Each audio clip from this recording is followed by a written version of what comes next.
Hi friends, எல்லோருக்கும் வணக்கம். Welcome back to Anitha lifestyle. இன்றைக்கி வீடியோ ஸ்டார்டிங்லேயே ஒரு சூப்பரான ரெசிபி தான் பார்க்க போகிறோம்.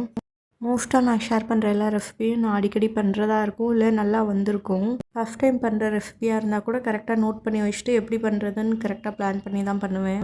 வீடியோவில் ஷேர் பண்ணுற ரெசிபியும் நல்லா வந்தால் மட்டும்தான் ஷேர் பண்ணுவேன். கேபேஜ் 300 கிராம் எடுத்திருக்கேன். அதை வாஷ் பண்ணிவிட்டு நல்லா பொடியாக கட் பண்ணி எடுத்துக்கலாம். அது கூடவே மிளகாத்தூள், கரம் மசாலா தூள், இஞ்சி பூண்டு பேஸ்ட் இது எல்லாமே ஒவ்வொரு ஸ்பூன் எடுத்துக்கலாம். அதை நல்லா மிக்ஸ் பண்ணி விட்டுட்டு அது கூடவே 1/4 கப் மைதாவும் 3 ஸ்பூன் கார்ன்ஃப்ளவர் மாவும் சேர்த்து நல்லா மிக்ஸ் பண்ணிக்கணும். இப்போ எண்ணெய் நல்லா ஹீட் ஆனதும் அதில் குட்டி குட்டி பால்ஸாக சேர்த்து மீடியம் ஃப்ளேமில் வச்சு 2 பக்கமும் கோல்டன் ப்ரௌனாக வர வரையும் நல்லா பொரிச்செடுக்கணும்.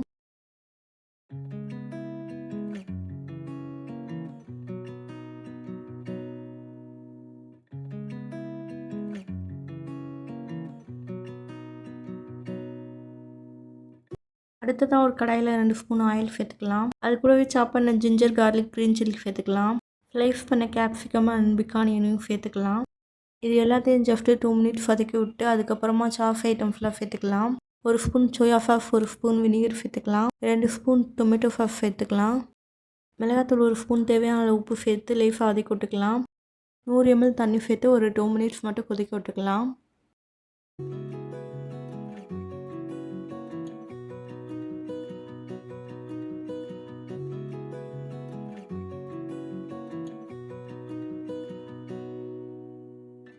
ஒரு பவுலில் 2 ஸ்பூன் கார்ன்ஃப்ளவர் மாவு எடுத்துக்கலாம். அதில் கொஞ்சமாக வாட்டர் ஆட் பண்ணி மிக்ஸ் பண்ணி சேர்த்துக்கலாம். கார்ன்ஃப்ளவர் வாட்டர் சேர்த்தவொடனே கொஞ்சம் திக்காகும், அதனால் கைவிடாமல் நல்லா கிளறி விட்டுக்கலாம்.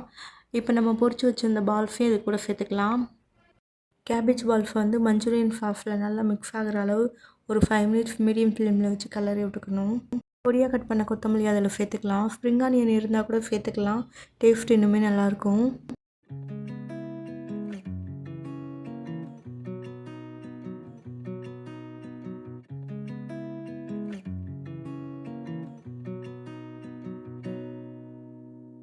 இன்றைக்கி பாப்பா ஹஸ்பண்ட் லஞ்ச் பாக்ஸுக்கு வெஜ் ஃப்ரைட் ரைஸும் கேபேஜ் மஞ்சூரியன் தான் கொடுத்துவிட்டேன். ஃப்ரைட் ரைஸ் கூட சாப்பிட நல்லா இருந்துச்சு. சப்பாத்தி கூடயும் வச்சு சாப்பிட ரொம்பவே நல்லாயிருக்கும். அன்றைக்கி பாப்பாக்கே லஞ்ச் பாக்ஸுக்கு 2 பால்ஸ் தான் வச்சு கொடுத்து விட்டேன். வெஜிடபிள்ஸ்னால் ரொம்ப விரும்பி சாப்பிட மாட்டாங்க, வேஸ்ட் ஆக்கிடுவாங்கன்னு கம்மியாக தான் கொடுத்து விட்டேன். ஆனால் ஈவினிங் டேஸ்ட்டு சூப்பராக இருக்குது, இன்னும் இருக்கா அப்படின்னு சொல்லி கேட்டுக்கிட்டு இருந்தாங்க. டேஸ்ட் ரொம்ப நல்லா இருந்துச்சு. பார்க்குறதுக்கு தான் பெரிய ப்ராசஸ் மாதிரி தெரியும், ஆனால் ரொம்ப சிம்பிளாக இருந்துச்சு.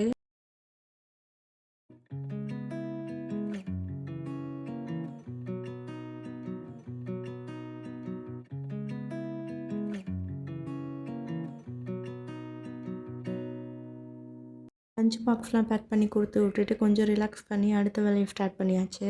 கருப்பு கவுனி அரிசியை ஊற வச்சு காய வச்சதை இப்போ ரோஸ்ட் பண்ணலான்னு எடுத்து பண்ணிகிட்ருக்கேன். கம்பும் காய வச்சுருந்தது நல்லா காஞ்சிருச்சு, அதையும் எடுத்து பவுடர் பண்ணிகிட்ருக்கேன். கம்பு ரொம்ப பவுடராக அரைச்சிடக்கூடாது, கொஞ்சம் நெருன்னு அரைக்கணும். அப்போ தான் கூழுக்கு ரொம்ப நல்லாயிருக்கும். கம்பை ரொம்ப நாள் ஸ்டோர் பண்ணுறோன்னா நல்லா வெயிலில் காய வச்சுட்டு அதுக்கப்புறமா பவுடர் பண்ணிக்கலாம். இல்லைன்னா பவுடர் பண்ணதுக்கப்புறம் கூட நம்ம ரோஸ்ட் பண்ணிக்கலாம். நான் கம்பை நல்லா காய வச்சிட்டனால அதை பவுடர் மட்டும் பண்ணிவிட்டு இப்போ சம்பளத்தில் ஸ்டோர் பண்ணிக்கிறேன். வெயிலில் நல்லா காய வைக்க முடியலன்னா அதோட ஈரப்பதம் போகிற அளவுக்கு மட்டும் நம்ம நல்லா ரோஸ்ட் பண்ணிக்கலாம்.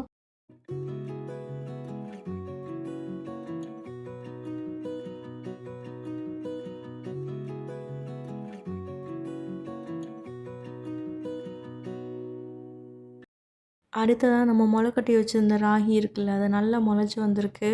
இது அதே துணியிலே லேசாக ஃபேன் காற்றுக்கு அடியில் மட்டும் நல்லா பரப்பி விரித்து விட்டு காய வச்சுக்கலாம். கருப்பு கவுனி அரிசி எல்லாத்தையுமே நல்லா வறுத்ததுக்கப்புறமா இதை வறுக்க ஆரம்பிக்கணும்.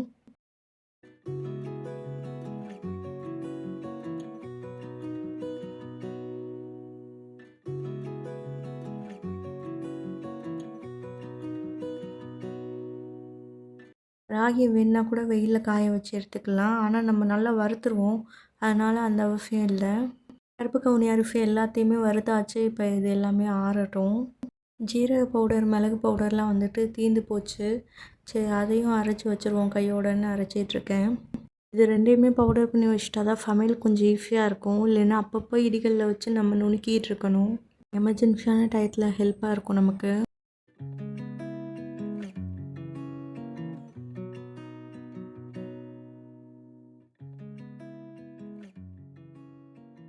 மிக்ஸியில் கொஞ்சம் நிறையா போட்டு அரைச்சா தான் நல்ல பவுடராக அரைக்கும். மோஸ்ட்டாக பெப்பர் வந்துட்டு முட்டைக்கு தான் ரொம்ப யூஸ் பண்ணுறது, மற்ற எல்லாத்துக்குமே வந்து ஃப்ரெஷ்ஷாக அரைச்சிக்கலாம். நான்வெஜ் குழம்புக்குலாம் வந்துட்டு மசாலாவோடு சேர்த்து பெப்பரை அரைக்கும் போது டேஸ்ட் இன்னுமே நல்லாயிருக்கும்.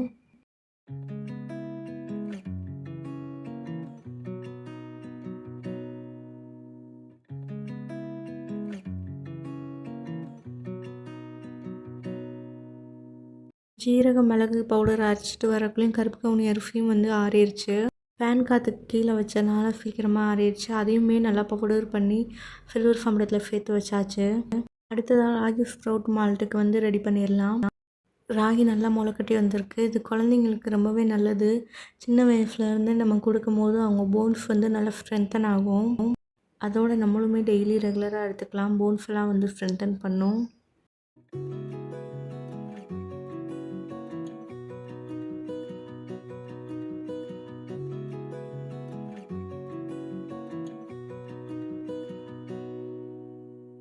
ராகி 1 kg வந்து ஸ்ப்ரவுட் பண்ணி எடுத்து வச்சுருக்கோம். அதை வந்து 2 பார்ட்டாக பிரித்து வறுத்து எடுத்துக்கலாம். அப்போ தான் எல்லாமே ஈவனாக வறுபடும்.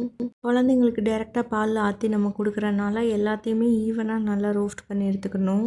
இதில் நட்ஸ்லாம் வேறு சேர்க்குறனால ரொம்ப நாளைக்கு கெட்டு போகாமல் இருக்கும்.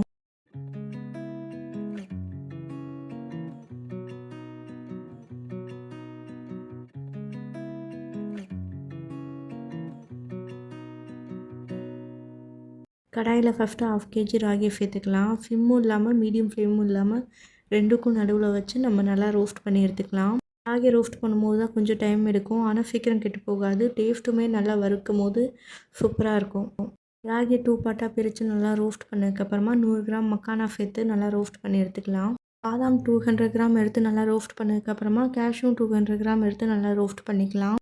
அது கூடவே ஏலக்காய் 20 எடுத்து லேஸாக ரோஸ்ட் பண்ணி அது கூட சேர்த்துக்கலாம். நிலக்கடலை 200 கிராம் எடுத்து நல்லா ரோஸ்ட் பண்ணிவிட்டு அதில் இருக்கிற ஸ்கின்னை எடுத்ததுக்கப்புறமா அதில் சேர்த்துக்கலாம்.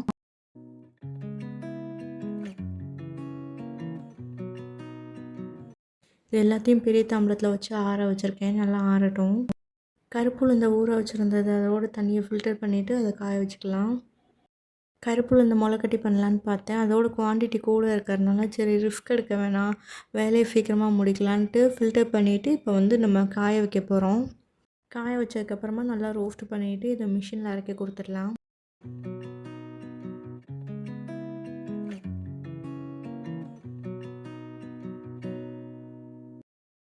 நம்ம இப்போ அரைச்ச கருப்பு கவுனி அரிசியை வச்சு தான் புட்டு பண்ண போகிறேன். எங்கள் வீட்டில் எல்லாருக்குமே இந்த புட்டுனா ரொம்ப பிடிக்கும். ஈஸியாகவும் வேலை முடிஞ்சிடும், டேஸ்ட்டும் சூப்பராக இருக்கும். தேவையான அளவு கருப்பு கவுனி அரிசி புட்டு பவுடர் எடுத்துக்கலாம். அதில் கொஞ்சமாக சால்ட்டு சேர்த்ததுக்கப்புறமா நல்லா மிக்ஸ் பண்ணி விட்டுக்கலாம். இப்போ தண்ணியை கொஞ்சம் கொஞ்சமாக சேர்த்து நல்லா மிக்ஸ் பண்ணி விட்டுக்கணும்.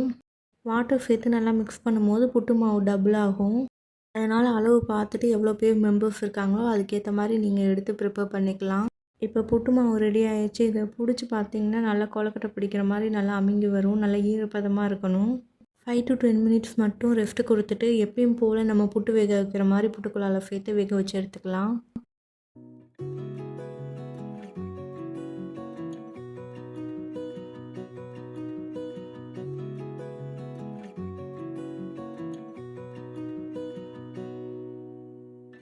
இதில் தேங்காய் பூ, நாட்டு சக்கரை, நல்லெண்ணெய் இல்லைன்னா நெய் எதுனாலும் சேர்த்து நீங்கள் எடுத்துக்கலாம். டேஸ்ட் நல்லாயிருக்கும்.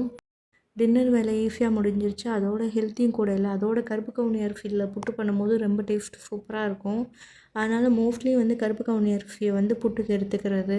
இந்த கருப்பு கவுனி அரிசி பவுடரை வச்சு கஞ்சியும் காய்ச்சிக்கலாம், நல்லாயிருக்கும். கொஞ்சம் கொரகொரப்பாக தான் நம்ம அரைச்சிருக்கோம்.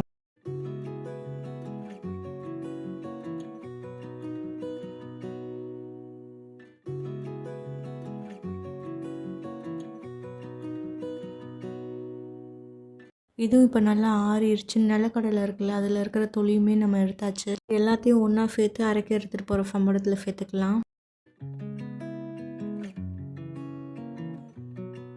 இது வரைக்கும் என்னோடய வீடியோ பார்த்த எல்லாருக்குமே நன்றி. Keep supporting me and thanks for வாட்சிங்.